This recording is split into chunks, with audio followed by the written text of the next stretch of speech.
Hello student, आपका स्वागत है पीएल इंस्टीट्यूट पर। मैं हूं पीएल सर। आज अपन क्लास 8 की मैथमेटिक्स का अध्याय 3 है, जो चतुर्भुजों को समझना। इसका बेसिक इंट्रोडक्शन और प्रश्नावली 3.1 है, जिसके प्रश्न 2 है, एक प्रश्न संख्या 1 और प्रश्न संख्या 2। इस वीडियो के माध्यम से इसका कंप्लीट सॉल्यूशन करेंगे, इसलिए इस वीडियो को आपको लास्ट तक जरूर देखना है। अभी तक आपने वीडियो को लाइक, शेयर एंड चैनल को सब्सक्राइब नहीं किया है तो फटाफट ये काम कर लीजिए और साथ में जो बेल आइकन है उसे भी दबा दीजिए, ताकि हर वीडियो का नोटिफिकेशन आपको तुरंत मिल सके। अब देखिए, अब अपन इसके बेसिक नॉलेज की ओर बढ़ते हैं। भाई चैप्टर का क्या क्या बेसिक नॉलेज है, क्या क्या हमें समझना है, और बेसिक चीजें अगर हम यहाँ से समझेंगे तो हमारे लिए चैप्टर आसान हो जाएगा और हम पूरे में से पूरे नंबर ला सकते हैं। अपना टारगेट होता है, अपना टारगेट बनाना है हमें 100, 95, 99, 97 ये टारगेट रखना है। 95 प्लस आपको टारगेट रखना है, तब आप मैथमेटिक्स में अच्छा अचीवमेंट कर सकते हो। और मैं कहता हूं कंप्लीट अगर आपके मेरे द्वारा वीडियो डालेंगे, कंप्लीट अगर आप चैप्टर रिवीजन कर लेते हो तो आपको पूरे में से पूरे नंबर लाने के लिए कोई नहीं रोक सकता है। इसलिए आपको वीडियो को ज्यादा से ज्यादा शेयर करना है और ज्यादा से ज्यादा इसे वॉच करना है। अब देखिए, इसके परिचय में, इसके इंट्रोडक्शन में सबसे पहला पॉइंट है समतल। समतल किसे कहते हैं, क्या होता है? जैसे अभी आपके सामने ये डिजिटल बोर्ड है, डिजिटल बोर्ड है, इसके अंदर देखो, डिजिटल बोर्ड के अंदर समतल है, ये एक सपाट है। जैसे मान लीजिए आप काम करते हो, होमवर्क करते हो, जो आपकी कॉपी है, कॉपी का पेज है, वो भी आपके एक समतल है, वो भी एक समतल है। अपनी भाषा में इस समतल को मान लीजिए समझने के लिए अपन लिखते हैं इसको सपाट। क्या लिखते हैं? सपाट। अपनी भाषा में लिख लेते हैं सपाट। जैसे सपाट है, ये बिल्कुल सीधा सपाट है, कहते हैं ना एकदम बिल्कुल सपाट है, ये बिल्कुल समतल है, बिल्कुल कोई भी उबड़ खाबड़ नहीं है, इसको बिल्कुल सपाट की समतल किया गया। ठीक है। फिर आता है अगला वक्र। वक्र का मतलब होता है जैसे किसी भी प्रकार का कोई डायग्राम, जैसे ये डायग्राम, जैसे ये डायग्राम, जैसे ये डायग्राम, जैसे ये डायग्राम, जैसे ये डायग्राम, जैसे ये डायग्राम, जैसे ये डायग्राम, जैसे ये डायग्राम, ये सारे वक्र आते हैं, ये सारे वक्र की कैटेगरी में आते हैं। जितने भी अपन डायग्राम बनाते हैं मैथमेटिकली, ये सारे वक्र में आ गए। फिर आ गया समतलीय वक्र। समतलीय वक्र का मतलब होता है जैसे अपन कॉपी के पेज में डायग्राम बनाते हैं, वो समतलीय वक्र, यानी समतल जगह पर कोई डायग्राम बनाना, वो समतलीय वक्र कहलाता है। इसका मतलब पहला पॉइंट और दूसरा पॉइंट दोनों का कॉम्बिनेशन है, वो समतलीय वक्र, यानी तीसरा पॉइंट है। ये समझ में आ गया। फिर अगला आता है सरल एवं साधारण वक्र। सरल एवं साधारण वक्र किसे कहते हैं? सरल एवं साधारण वक्र कहते हैं जैसे अभी आपके सामने ये आया, ये, इसकी परिभाषा मेन यही बनती है कि जैसे मान लीजिए अपन ने कोई डायग्राम बनाना स्टार्ट किया है, वो डायग्राम बना रहे हो, उसमें पेन नहीं उठाना चाहिए, बिना पेन उठाए कोई भी आप डायग्राम बना रहे हो, वो सारे किस में आते हैं? सरल एवं साधारण वक्र में। लेकिन साथ में बिना पेन उठाए और साथ में बिना क्रॉस किए, जैसे अभी ये क्रॉस कर गया, ये साधारण वक्र नहीं है, सरल एवं साधारण वक्र नहीं है, क्योंकि यहां पर क्रॉस कर गया। हाँ ठीक है, आपने मान लीजिए यहां से स्टार्ट किया, इसमें पेन भी नहीं उठाया है, लेकिन आपने इसको क्रॉस कर दिया, काट दिया, इसका मतलब ये साधारण वक्र में नहीं आएगा, ये आपके केवल वक्र है, केवल वक्र है, साधारण एवं सरल वक्र में ये नहीं आएगा। इसका मतलब इसकी कैटेगरी, इसकी परिभाषा क्या होती है कि जिस डायग्राम को अपन बनाते हैं, जिसमें पेन न उठाया जाए और साथ में जिसको न काटा जाए, वो साधारण वक्र कहलाता है। जैसे अभी मैं आपके सामने जैसे ये सर्किल बनाया और एक सर्किल बार बनाया, तो ये आपके साधारण वक्र नहीं है, ये साधारण वक्र नहीं है। हाँ वक्र हो सकता है लेकिन साधारण वक्र नहीं है। क्यों नहीं है साधारण वक्र? क्योंकि साधारण वक्र के लिए आपके इसमें क्या नहीं, साधारण वक्र के लिए इसमें देखो पेन उठाया गया। कैसे उठाया गया? बीच वाला सर्किल बनाया, फिर पेन उठाया, फिर बार वाला सर्किल बनाया। तो इसकी सीधी सी मतलब यही रखना है, अगर आपने पेन उठा लिया बीच में तो आप साधारण वक्र नहीं बना रहे हो, या फिर कहीं किसी को काट रहे हो, इसका मतलब साधारण वक्र की कैटेगरी में नहीं है। फिर है आपके सरल बंद वक्र। बंद वक्र का मतलब जैसे अभी यह है, अभी यह है, अभी यह है, ये जितने भी है ये क्या है? सरल वक्र है, साधारण वक्र है, या फिर ये भी आपके साधारण वक्र ही है। लेकिन यहां पर बोला है सरल बंद वक्र। बंद का मतलब स्पेशल बंद वाला, ये खुला वाला नहीं चलेगा, ये नहीं चलेगा, ये नहीं चलेगा। जैसे ये चलेगा, ये चलेगा, ये चलेगा, ये, यानी जिसमें अपन जो बंद हो, खुला नहीं हो, वो आता है सरल बंद वक्र। फिर आता है आपके, अब आता है बहुभुज। बहुभुज का मतलब क्या होता है? बहुभुज एक केवल रेखाखंडों से बना सरल बंद वक्र बहुभुज कहलाता है। जितने भी हमने अभी सरल बंद वक्र पढ़े, जिनमें रेखा हो, भुजा हो, कोई न कोई भुजा हो, वो बहुभुज कहलाता है। वो क्या कहलाता है? बहुभुज। जैसे ये आकृति बनी हुई है, इसमें देखो ये भुजा, ये भुजा, ये भुजाओं से बना हुआ है और बंद भी है, इसका मतलब ये बहुभुज हो गया। अगर खुला है तो बहुभुज नहीं है। पहली बात तो खुला है तो वो सरल बंद वक्र भी नहीं है। पहली बात तो सरल बंद वक्र होना चाहिए, फिर उसमें भुजा होनी चाहिए, तब वो बहुभुज बनता है। जैसे ये है, ये है, ये है, ये है, ये नहीं है क्योंकि इसमें भुजा नहीं है, इसमें भुजा नहीं है, इसमें भुजा है, इसमें है, इसमें है, इसमें भी है। जिसमें क्या है? भुजा के साथ में वो बंद भी हो, खुला नहीं हो। जैसे अभी ये, इसमें भुजा तो है लेकिन ये खुला है, इसका मतलब ये बहुभुज नहीं है, ये बहुभुज नहीं है। और बहुभुज होने के लिए कम से कम कितनी भुजा होनी आवश्यक है? कम से कम 3 भुजाओं, कम से कम 3 भुजाओं, जब बहुभुज बनता है। 2 भुजाओं का बहुभुज बनना कतई संभव नहीं है। और एक कम से कम 3 भुजा व बहुभुज के 22 कोण, 22 कोण का मतलब होता है 12 के कोण, 22 कोणों का योग कितना होता है? हमेशा ध्यान रखना, अगर बहुभुज बना रहे हो, बहुभुज का नाम आ रहा है तो 12 के कोणों का योग हमेशा 360 होगा। कितना होगा? 360 डिग्री।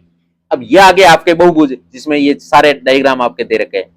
फिर अगली कैटेगरी में देखो, अलग अलग बांट दिया। इसी डायग्राम को यहां से कट कर दिया मैंने, इसी इमेज को यहां से कट करके आधा इधर दे दिया और आधा इधर दे दिया। इसका मतलब क्या है?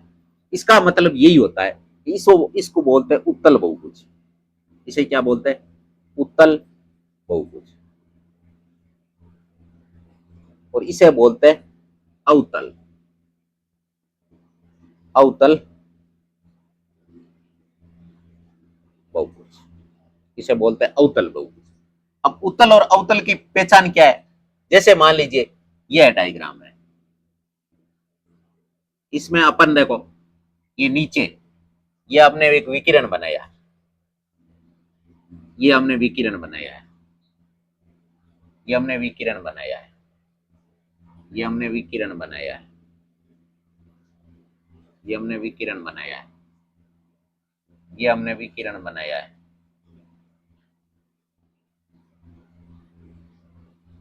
ये हमने विकिरण बनाया है। जितने भी विकिरण बनाते हैं ना, ये जैसे ये के विकिरण है, जैसे ये विकिरण है, या फिर ये विकिरण है, ठीक है, या फिर ये विकिरण है, या फिर ये विकिरण है। तो ये सारे जितने भी है ना, ये जो सारे जितने भी विकिरण, ये विकिरण देखो अंदर बने। विकिरण कहां बने? ये सारे जितने भी विकिरण बने, ये अंदर बने, इस डायग्राम के अंदर बने। तो अगर जो अंदर विकिरण बन रहे हैं तो वो उत्तल बहुभुज कहलाता है, जिसके अंदर विकिरण बन रहे हैं। और जिसके बाहर विकिरण बन रहे हैं, जैसे ये विकिरण बाहर बन रहा है, देखो, जैसे ये विकिरण, कम से कम एक विकिरण भी अगर बाहर बन गया तो अवतल की कैटेगरी में आ जाता है। ये बाकी अंदर बन रहे, लेकिन अगर एक बार बन गया, देखो ये बार बन गया, ये भी आपके बार बन गया, तो जिनके भी विकिरण बाहर बनते हैं वो कौन सा होता है? अवतल की कैटेगरी में आता है। जिसके अंदर विकिरण बनते हैं वो उत्तल, और जिसके बाहर विकिरण बनता है, अगर एक भी विकिरण बन रहा है बाहर, तो अवतल की कैटेगरी में चला जाता है। इसका मतलब यही होता है। अब देखो, अब इसके प्रश्न स्टार्ट हो रहे हैं। इसमें 2 ही प्रश्न है, इसलिए ज्यादा वीडियो ये लंबा नहीं होगा। अब देखिए, पहला प्रश्न है कि यहाँ पर कुछ आकृति दी गई है, यहाँ पर आपको कुछ आकृति दी गई है, जिनमें से आपको प्रत्येक का वर्गीकरण निम्नलिखित आधार पर करना है। पहले बताना है साधारण बंद वक्र। अब साधारण बंद वक्र का मतलब होता है कि जो क्या हो, जो क्या हो, जिसमें न तो पेन उठे और न ही किसी को काटे। मैंने पीछे अभी बताया था, इसकी वही परिभाषा काम करेगी। ऐसे कौन कौन से डायग्राम है? देखो, ये ऐसे 1 नंबर डायग्राम है, 1 नंबर है, 2 नंबर भी है। देखो, 1 नंबर में यहां से अपन ने स्टार्ट किया, यहां से लेके यहां तक चले, इसमें कोई पेन नहीं उठाया गया। फिर 2 नंबर में देखो यहां से उठाया, यहां से ऐसे चले, कोई पेन नहीं उठाया, नहीं इसको कहीं से काटा गया है, तो इसका मतलब 2 नंबर भी इसकी कैटेगरी में आ जाएगा। फिर आपके इसमें देखो 3 नंबर में पहले बाहर वाला सर्किल बनाया, फिर अंदर वाला सर्किल बनाया, इसमें पेन उठा लिया, इसका मतलब ये नहीं होगा। 4 नंबर में देखो ये क्रॉस कर रहा है, काट रहा है ना, इसका मतलब ये भी आपके नहीं होगा। 5 नंबर देखो यहां से स्टार्ट हो गए, यहां से आके पेन नहीं उठाया, नहीं किसी को क्रॉस किया, इसका मतलब 5 नंबर इसमें आ जाएगा, 5 आ गया। 6 में देखो यहां से स्टार्ट किया, ये इसका मतलब 6 नंबर भी हो जाएगा। 7 नंबर में देखो इसमें यहां से स्टार्ट किया गया, 7 भी इसकी कैटेगरी में आ जाएगा।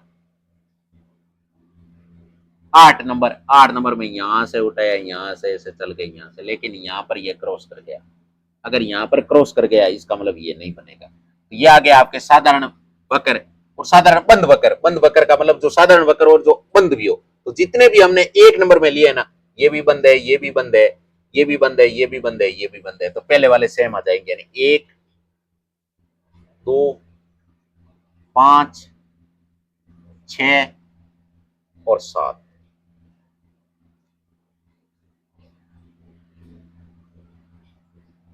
फिर है बहुभुज। बहुभुज का मतलब जिसमें भुजा हो, 1 नंबर में भुजा है, 2 में भुजा है, तो 1 आ गया, 2 आ गया।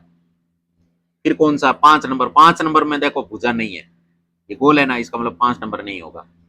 6 नंबर भी नहीं होगा क्योंकि ये तो भुजा है, लेकिन आगे देखो ये बिल्कुल गोलाकार नुकीला है, इसका मतलब। और 7 नंबर भी नहीं होगा, इसका मतलब 2 ही ऐसी आकृति होगी जिसमें बहुभुज होगी। अब बहुभुजों में आगे कैटेगरी पूछ ली कि कौन से बहुभुज है, उत्तल बहुभुज है, अवतल। उत्तल कौन सा है?